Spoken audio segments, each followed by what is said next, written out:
ღმერთმა პასექი აღთქმად განსაზღვრა. განა აღთქმა ორივე მხარის ჩართულობას არ მოითხოვს მისი შესრულებისთვის. ჩვენ, ზეციერ ცოდვილებს, გვჭირდება ცოდვების მიტევება და ღმერთს, რომელსაც აქვს უფლებამოსილება, მოგვანიჭოს ეს მიტევება. განა პასექი ახალი აღთქმა არ არის ის, რაც ჩვენ შორის დამკვიდრდა. მოდით, გადავხედოთ ებრაელთა მე-9 თავს, მუხლი 27.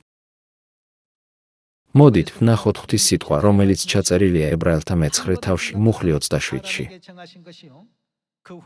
და როგორც ადამიანებს ერთხელ უწერიათ სიკვდილი და მერე განკითხვა. ასევე ქრისტეც, რომელმაც ერთხელ შესწირა თავი, რომ აღეხოცა მრავალთა ცოდვა. მეორედ გამოჩნდება არა ცოდვებისაგან განსაწმედად, არამედ მის მომლოდინეთა სახსნელად. მაშინ რას მოუტანს ის კაცობრიობას ცოდვების მისატევებლად, როდესაც მეორე ჩამოვალთ? ისევე, როგორც ძის პერიოდისას. ის, ვინც მეორედ გამოჩნდება ცოდვების მიტევების იგივე პრინციპით, როგორც მისი პირველი მოსვლისას, არის ის, ვინც მთელ კაცობრიობას მიანიჭებს ცოდვების მიტევებას. რით? მისი აღთქმის, ახალი აღთქმის პასექის მეშვეობით.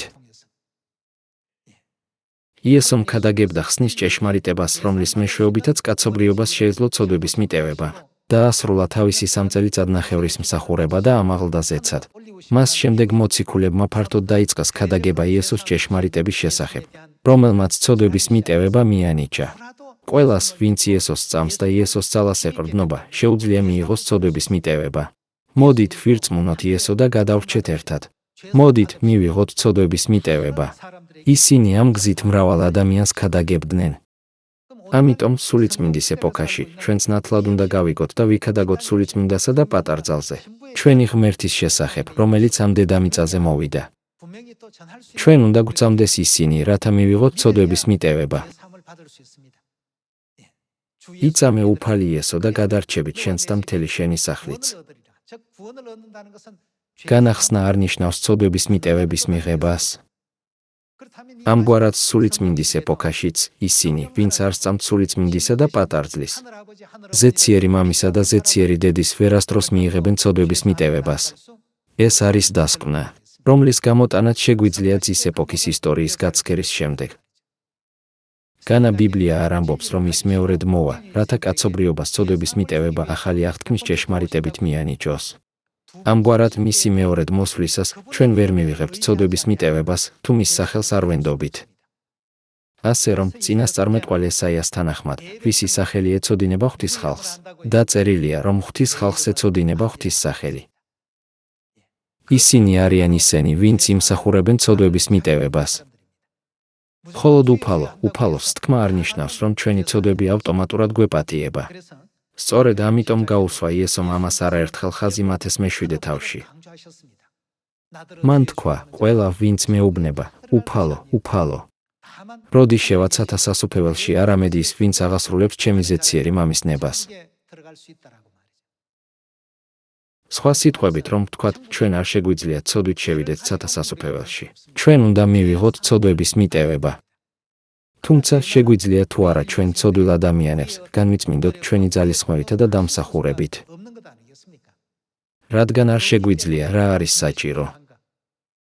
ჩვენ გვჭირდება ღვთის აღთქმა, რომელიც ჩვენს ცოდვებს მოგვიტევებს. რა გამოიყენა ღმერთმა ჩვენს ცოდვათა მისატევებლად? მან ეს აღთქმის მეშვეობით გააკეთა. ეს აღთქმა არის ახალი აღთქმა, რომელიც ლუკას 21 თავშია მოხსენიებული. აღთქმის აღსასრულებლად ღმერთმა თქვა, ვინაიდან ეს არის ჩემი სისხლი ახალი აღთქმისა მრავალთათვის დაღურილი ცოდვათა მისატევებლად. რაც იმაზე მიუთითებს, რომ პასექის ჭეშმარიტება ახალ აღთქმაში უნდა იყოს შეტანილი. შემდეგ მოდით დავადასტუროთ, რომ ღმერთი ამას იყენებს თავისი ვინაობის დასადასტურებლად იერემიას 31 თავში. მოდით ვნახოთ იერემიას 31 თავის 31 მუხლი. აჰა, მოდის დღეები, სიტყვა უფლისა და დავუდებ მე ისრაელის სახლსა და იუდას სახლს ახალ აღთქმას.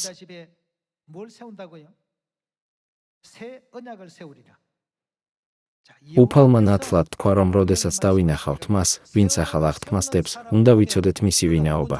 ვინ არის ის? ის ღმერთია, ეს იმიტომ ხდება, რომ ღმერთმა აღუთქვა და იწინასწარმეტყველა, დაუამყარებ ახალ აღთქმას.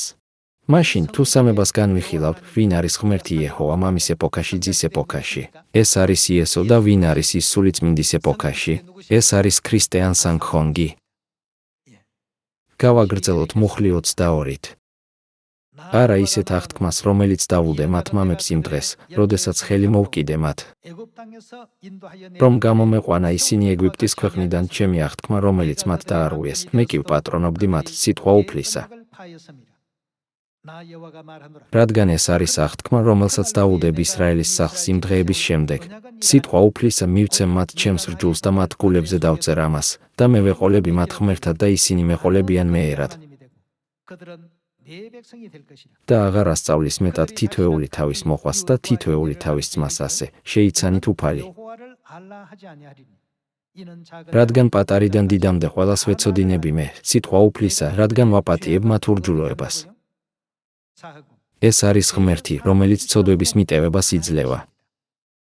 ღმერთი აპატიებს მათ ცოდვებს. და მათ ცოდვებს აღარ გავიხსენებ მეტად. მამის ეპოქაში ცოდვების მიტევება იეჰოვას სახელით იყო მოცემული, მაგრამ ძის ეპოქაში ეს იესო ქრისტეს სახელით იყო მოცემული. მიუხედავად იმისა, რომ ის ხორციელად მოვიდა ამ დედამიწაზე, ღმერთმა თავისი სახელით განაჩინა, რომ ყველა ცოდვა მიეტევებოდა და ყველა, ვინც მას ირწმუნებდა, მიიღებდა ცოდვების მიტევებას. მაშინ რა შეიძლება ითქვას სულიწმინდის ეპოქაში? ვინ მოგცემს ცოდვების მიტევებას? ყველას, ვისი მეშვეობით მიიღეთ ცოდვების მიტევება? ღმერთმა, რომელმაც ჩვენთან აღთქმა დადო, მოგცა ცოდვების მიტევება. თუმცა განა ღმერთმა ყველას არ მისცა ცოდვების მიტევება ახალი აღთქმის პასექის ჭეშმარიტებით, რომლის აღთქმაც მან დასდო? ვინ გაგვანათლა და გვასწავლა ახალი აღთქმის პასექის ჭეშმარიტება? ეს არის ზეციერი მამა ქრისტე ან სანგხონგი და, როგორც ამბობენ, ვინ გამოჩნდება მასთან ერთად? ჩვენი ზეციერი დედა, ახალი იერუსალიმი, რომელიც სულის პატარძალია. რას თქვეს სულიწმინდამ და პატარძალმა, რომ ისინი მთელ კაცობრიობას მისცემენ? მათ აღუთქვეს სიცოცხლე, ანუ მარადიული სიცოცხლე. ვისაც არ აქვს რწმენა სულიწმინდისა და პატარძლის მიმართ, ვერასდროს მიაღწევს ცოდვების მიტევებას, რომ აღარაფერი ვთქვათ უეჭველად მარადიულ სიცოცხლეზე.